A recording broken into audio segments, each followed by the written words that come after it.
학개서를 읽었습니다. 학개는 하나님께서 학개 선지자를 통해서 이스라엘 백성에게 하신 말씀들이 기록되어 있는데, 대략 4개월 정도에 걸쳐서 총 4번 하신 말씀이 기록되어 있습니다. 그 중에 첫 번째 하셨던 말씀이 1장에 나오는데, 그 핵심적인 말씀은 1장 8절에 너희는 산에 올라가서 나무를 가져다가 성전을 건축하라. 성전을 건축하라입니다.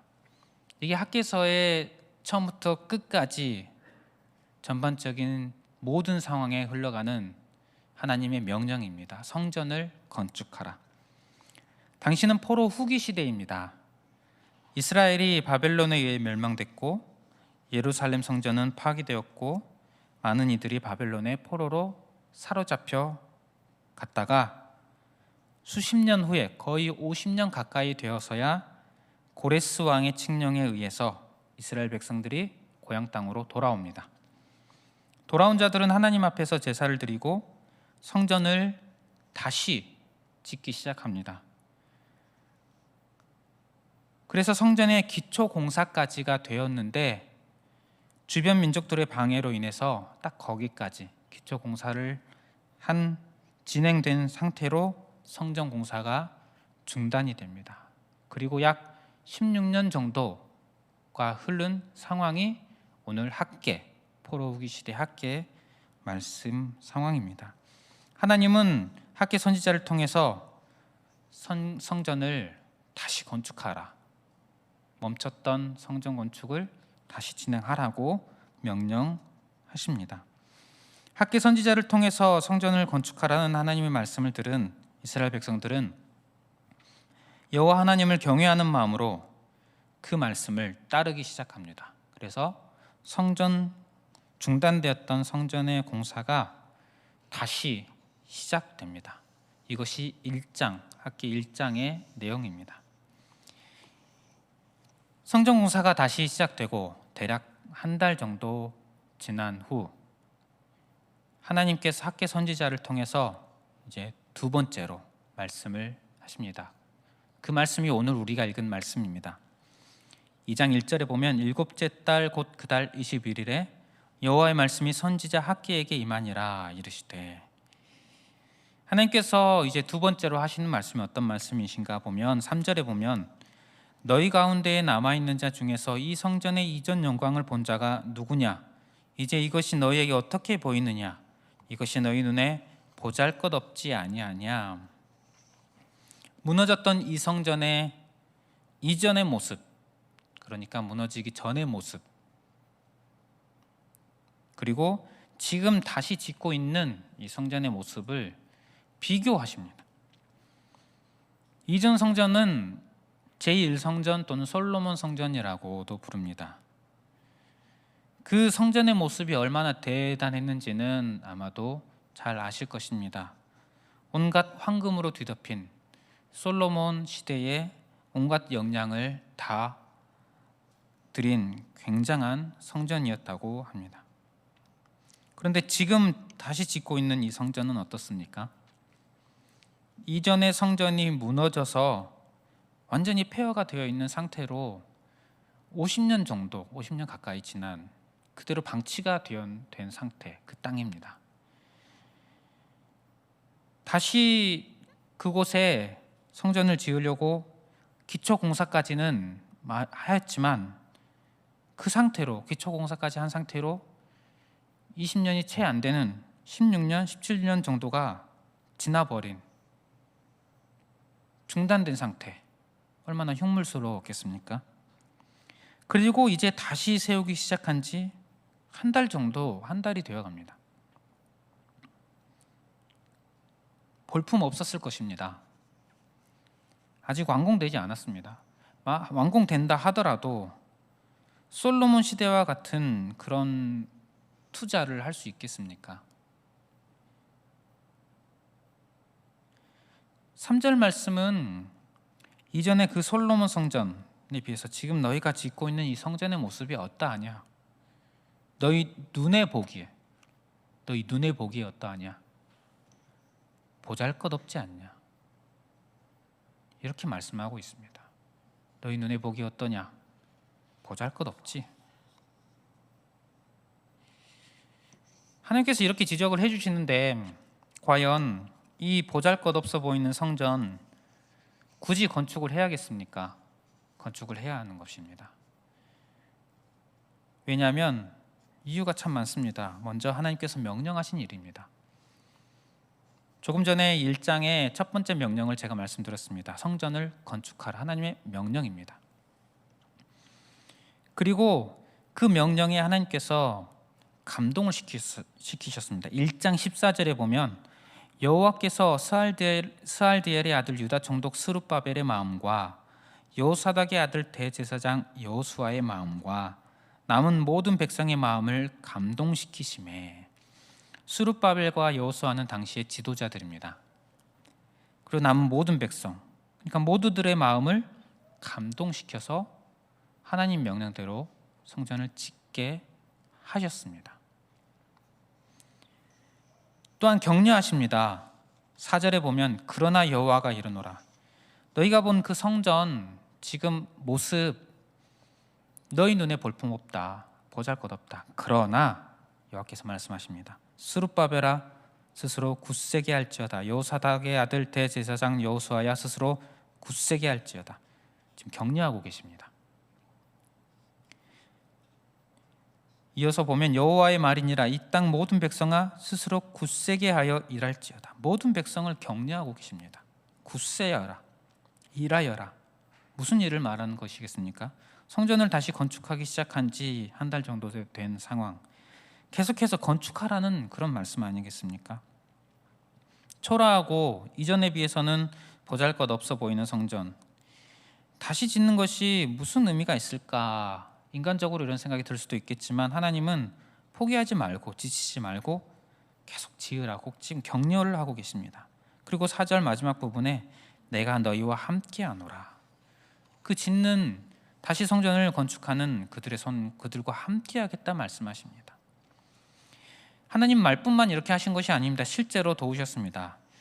오늘 이 말씀의 상황을, 오늘은 하나님의 말씀, 이 학개서는 하나님의 말씀, 선지자의 선포 위주로 이렇게 적혀 있는데, 똑같은 상황이 에스라서에는 역사적인 기록으로 적혀 있습니다. 에스라 5장에 보면 포로기 똑같은 시대에 선지자 학개와 스가랴가 하나님의 말씀을 전합니다. 그러자 이스라엘 백성들이 하나님의 성전을 다시 건축하기 시작하는 그런 이 본문의 역사적인 내용이 담겨 있습니다. 그곳을 보면 이스라엘 성전이 다시 건축되기 시작하니까 주변 나라들의 견제가 들어옵니다. 그래서 주변 나라에서 바사, 페르시아, 이 당시 세상을 지배하고 있던 그 지역을 지배하고 있던 곳입니다. 그 왕인 다리오 왕에게 보고를 합니다. 저들이 뭘 짓고 있습니다. 보고를 받은 다리오 왕은 왕실의 문서를 확인합니다. 확인해 보니까 이전의 고레스 왕 시대에 이스라엘 백성들을 포로에서 귀환시켜주고 예루살렘을 다시 건축하라고 명령했던 그런 문서가 나옵니다. 그래서 다리오 왕은 명령을 내립니다. 주변 나라들이 우려를 해서 견제의 의미로 다리오 왕에게 보고를 했는데, 다리오 왕의 명령은 이렇게 되었습니다. 유대인들의 성전 공사를 막지 말고 건축하게 해라. 그리고 다리오 왕의 국고를 지원하여라. 끊임없이 주어서 성전 공사가 멈추지 않게 하라. 유대인들이 하나님께 드릴 번제의 제물들, 수송아지, 순양, 어린 양, 밀, 소금, 포도주, 기름 등등의 제사장들이 요구하는 대로 날마다 어김없이 다 주어라. 이렇게 명령을 내립니다. 그리고 그 나라의 지원 아래에서 건축이 4년 만에 완공이 됩니다. 그리고 이스라엘 사람들이 즐거이 성전 봉헌식을 하고 유월절도 지키고 무교절을 지킵니다. 그때의 말씀 에스라 6장 22절에 보면 이렇게 되어 있습니다. 즐거움으로 이랫동안 무교절을 지켰으니 이는 여호와께서 그들을 즐겁게 하시고 또 아수르 왕의 마음을 그들에게로 돌려 이스라엘의 하나님이신 하나님의 성전 건축하는 손을 힘 있게 하도록 하셨음이었더라. 하나님께서 그 성전 건축하는 손을 실제로도 말씀뿐만 아니라 실제로 힘 있게 하도록 지원을 해주셨습니다.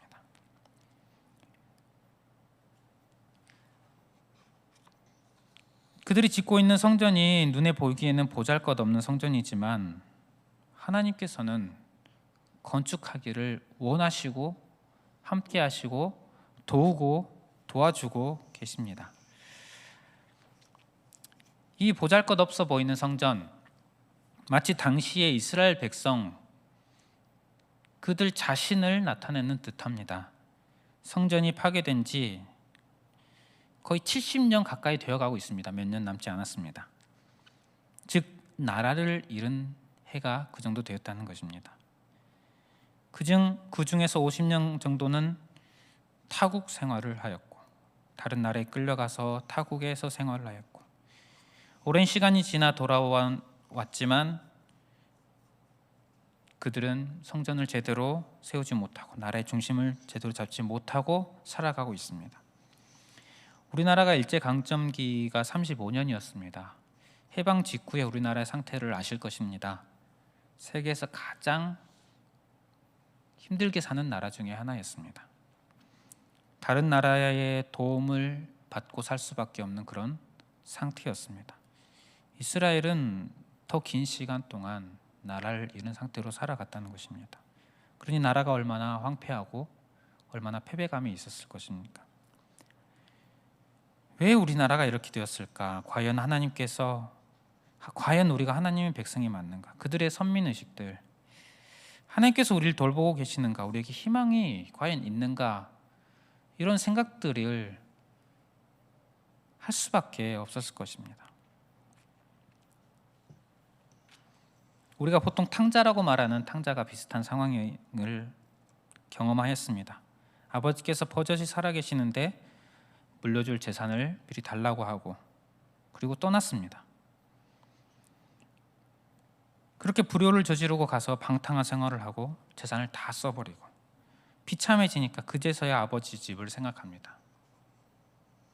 이렇게 얘기를 합니다. 내가 일어나 아버지께 가서 이르기를 아버지 내가 하늘과 아버지께 죄를 지었사오니 지금부터는 아버지의 아들이라 일컬음을 감당하지 못하겠나이다. 나를 품꾼의 하나로 보소서.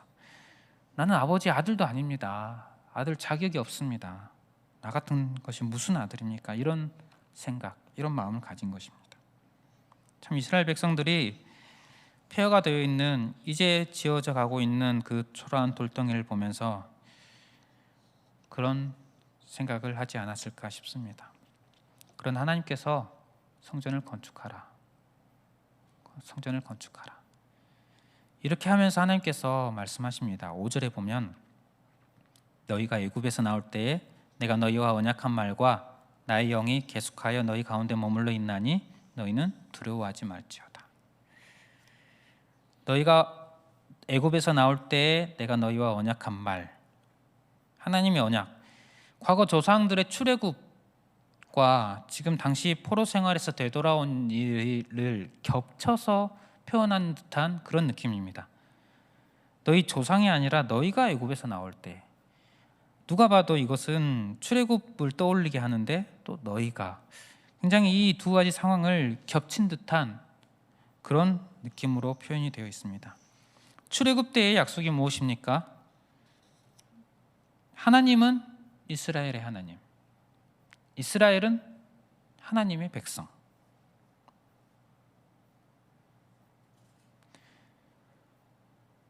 이것이 약속입니다. 그런데 그 약속이, 언약이 여전히 유효하다는 것입니다.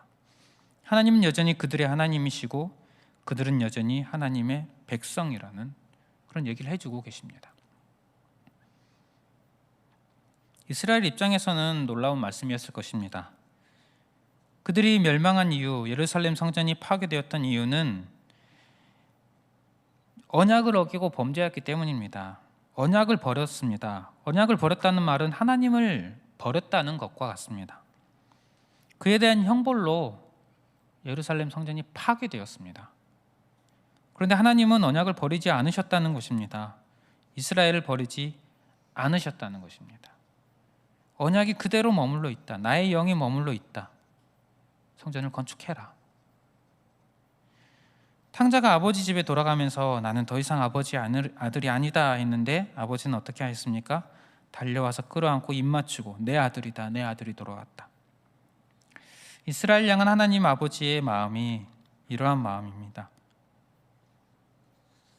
하나님을 떠났지만 하나님은 그들을 떠나지 않았습니다. 죄인들을 끝까지 붙들고 계십니다. 우리가 살다 보면 참 하나님 앞에 고개를 들 수 없는 때가 참 많은 것 같습니다. 하나님께 다짐한 대로 기도한 대로 살지 못할 때가 너무 많습니다. 내가 하나님 나라를 위해서 해야 될 것 같은데 여러 가지 사정과 핑계로 하지 못할 때도 많습니다. 나의 마음이 자꾸만 하나님을 향한 이 열정이 점점 미지근해질 때도 있지 않습니까? 그리고 무엇보다도 죄를 지었을 때, 이것은 하나님 앞에 분명한 죄라는 인식이 있음에도 불구하고 내가 죄를 지었을 때, 그럴 때 우리는 참 하나님 앞에 고개를 들기가 어렵습니다. 이때 사탄은 우리를 공격합니다.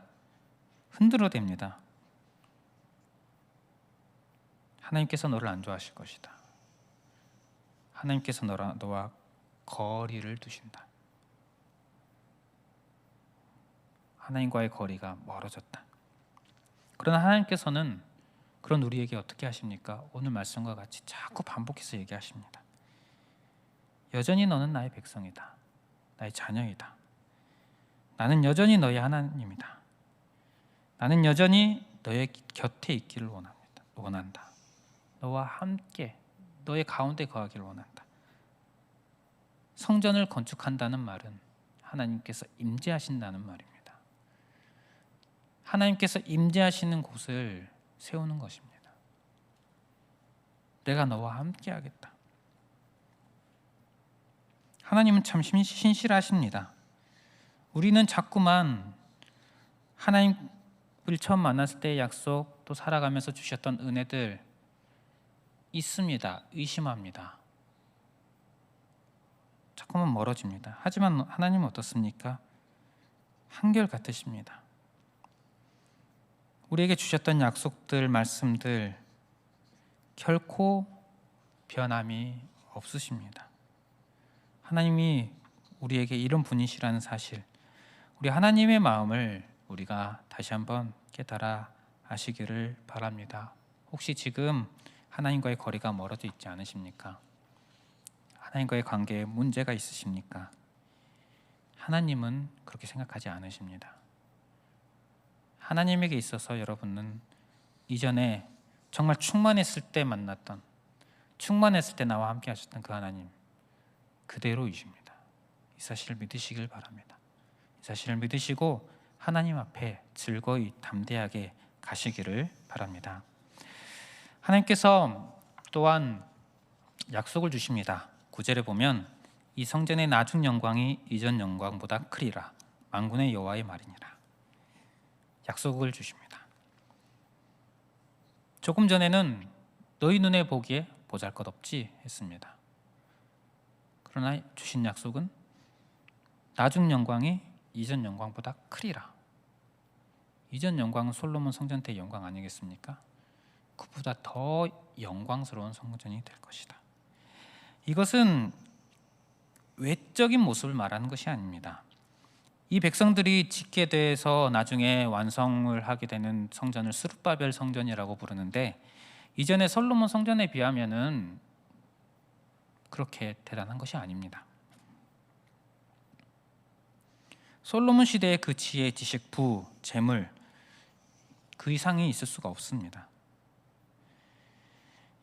하나님께서 말씀하시는 이 영광이라는 것은, 성전의 모습, 영광은 외적인 모습을 말씀하시는 것이 아닙니다. 이것은 바로 하나님의 임재를 말씀하십니다. 왜냐하면 앞에서 말씀드렸듯이 성전은 하나님의 임재를 임재하는 곳이기 때문입니다. 성전을 건축하라, 이 말은 내가 너희를 만나겠다, 임재하겠다, 이런 의미입니다. 성전의 이전 형태, 성막을 만드시면서 주신 말씀은 내가 이스라엘 자손 중에 거하여 그들의 하나님이 되리라. 그래서 성막이 완성이 될 때 구름이 회막에 덮이고 여호와의 영광이 성막에 충만하매라고 말씀합니다. 성막은 더 초라합니다, 성전 건물보다. 하지만 여호와의 영광이 충만하며, 즉 하나님께서 임재하신다는 것입니다. 임재하시고 이스라엘을 만나신다는 것입니다. 오늘 하나님께서 성전을 짓는 자들에게 아까 보셨듯이 4절 후반부에 보면 내가 너희와 함께 하노라, 함께 하겠다는 것입니다. 임재하겠다는 것입니다. 여러분, 하나님의 임재는 그것이 영광입니다. 왜냐하면 영광스럽고 영광 받을 분은 오직 하나님 한 분뿐이시기 때문입니다.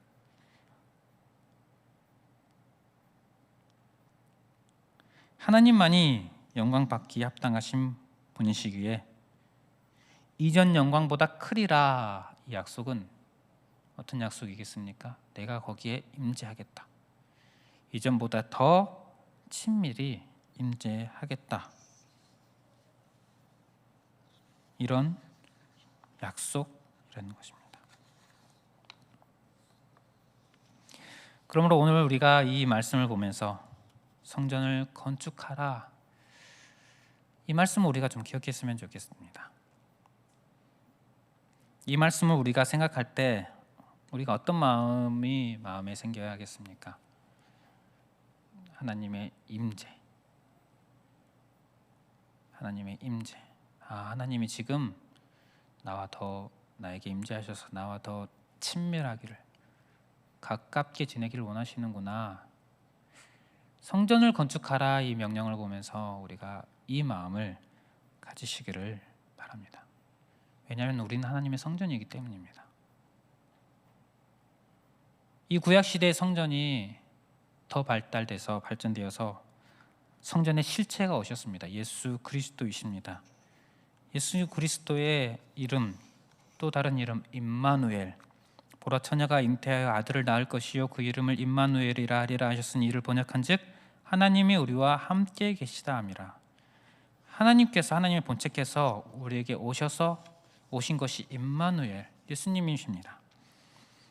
그리고 요한복음 1장 14절에 보면 말씀이 육신이 되어 우리 가운데 거하심에 우리가 그의 영광을 보니 아버지의 독생자의 영광이 은혜와 진리가 충만하더라.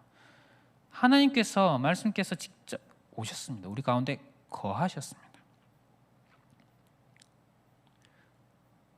그래서 요한복음 2장에는 이런 말씀을 합니다. 예수께서 대답하여 이르시되 너희가 이 성전을 헐라 내가 사흘 동안에 일으키리라. 그러자 유대인들이 이르되 이 성전은 46년 동안에 지었거늘 내가 3일 동안에 일으키겠느냐. 예수님께서 성전을 언급하니까 유대인들이 당시의 성전 건물을 생각하고 답변을 합니다. 그래서 예수님께서 말씀하십니다. 요한복음 2장 21절에 요한복음 2장 21절에 이렇게 말씀합니다. 그러나 예수는 성전된 자기 육체를 가리켜 말씀하신 것이라. 예수님은 구약의 성전의 실체이십니다. 이전의 성전은 그림자요 모형이었고 그 실체는 우리 구주 예수 그리스도이십니다. 그리고 그 그리스도께서 십자가 보혈로 어떻게 하셨습니까? 하나님과 우리의 사이를 화목하게 하셨습니다. 가깝게 하셨습니다. 그래서 이제 고린도전서 3장 16절에는 너희가 하나님의 성전인 것과 하나님의 성령이 너희 안에 계시는 것을 알지 못하느냐. 우리를 성전이라고 말씀합니다. 예수님에 의해서 성령 하나님께서 우리 가운데 나에게 임재하게 되었기 때문입니다.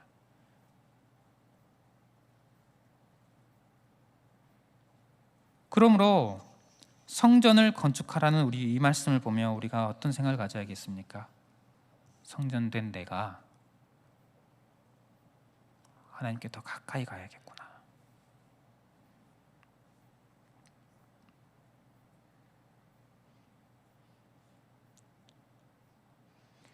성도 여러분, 하나님의 임재를 간절히 추구하시기를 바랍니다. 우리 사람은 참 완악하여서 눈에 보이는 것에 참 잘 넘어집니다. 눈에 보이는 것에 잘 현혹이 됩니다.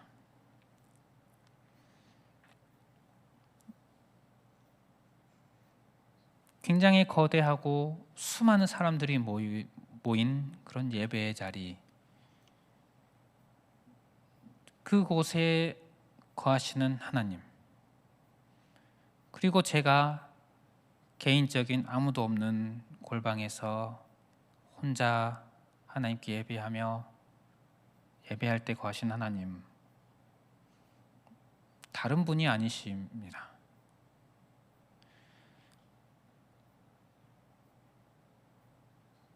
제가 거대한 큰 곳에서 예배를 드리는데, 수많은 사람들이 함께 웅장하게 예배를 드리는데 그곳에서 제가 하나님과 긴밀한 교제를 나누지 못한다면 그다지 영광스러운 곳이 아닌 것입니다.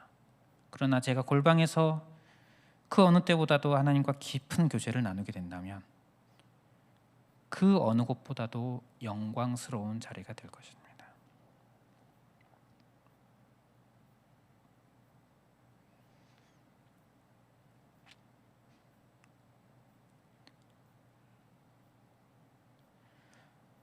눈에 보이는 것, 이것이 중요한 것이 아닙니다. 중요한 것은 지금 내가 하나님과 가깝게 지내고 있느냐, 지금 내가 하나님의 임재를 제대로 경험하고 하나님과 깊이 교제를 하고 있느냐, 이것이 정말 중요한 것입니다. 여러분, 하나님과 교제하기 위해서 기도의 자리에 나갈 때 어떠하십니까? 내가 하나님과 가까워지고 하나님과 교제를 나누고 하나님의 마음에 관심을 갖고 이것에 관심이 있으십니까? 아니면 기도할 때조차도 사실 좀 부족하게도 하나님보다 나 자신에 더 관심이 있지 않습니까? 우리의 기도의 대부분은 나 자신을 위한 기도가 많지 않습니까?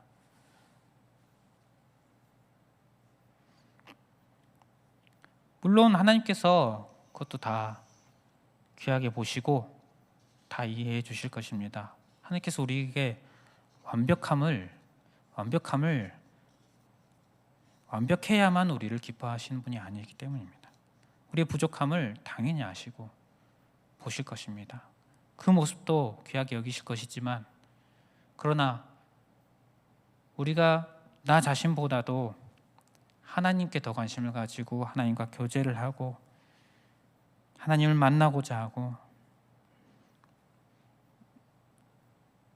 이것을 하나님은 더 원하신다는 것입니다. 말씀 마무리하겠습니다. 성전을 건축하라는 명령을 이스라엘 백성들에게 주셨습니다. 우리가 이 말씀을 기억하며 성전된 나를 생각하며 성전을 건축하셨으면 좋겠습니다. 이전보다 더욱더 하나님과 깊은 교제를 나누는, 이것에 관심을 가지고 이것을 위해 힘쓰시기를 바랍니다. 그리고 그렇게 될 때 그것이야말로 진정한 영광, 하나님의 영광의 자리인 줄 믿습니다. 내 보기에 보잘것 없을 수도 있습니다. 내 삶이 사람들 보기에 별것 없어 보일 수도 있고 보잘것 없어 보일 수도 있고 참 아무도 모르는 그런 나일 수도 있습니다. 하지만 하나님께는 너무나도 귀한 나이고 하나님과 함께하는 내가 너무나도 영광스러운 그런 자리임을 우리가 기억하시기를 바랍니다. 기도하겠습니다. 사랑의 하나님, 우리가 살면서 무엇에 관심을 가지고 살아가고 있습니까? 세상은 자꾸만 하나님이 아닌 다른 것에 관심을 가지게 만듭니다. 세상은 하나님이 아닌 다른 것과 교제를 하고 다른 것과 함께 하도록 만들어 갑니다. 주님, 우리가 이런 세상에 넘어가지 않도록 도와주시고, 그 무엇보다 그 누구보다 하나님과 가까이 하는 것에 나의 마음과 생각이 집중될 수 있도록 인도하여 주시옵소서. 아버지, 하나님의 성전된 우리 자신을 잘 가꾸기를 소원합니다. 날마다 하나님과 더 깊이 교제하며 살아가게 하여 주시옵소서.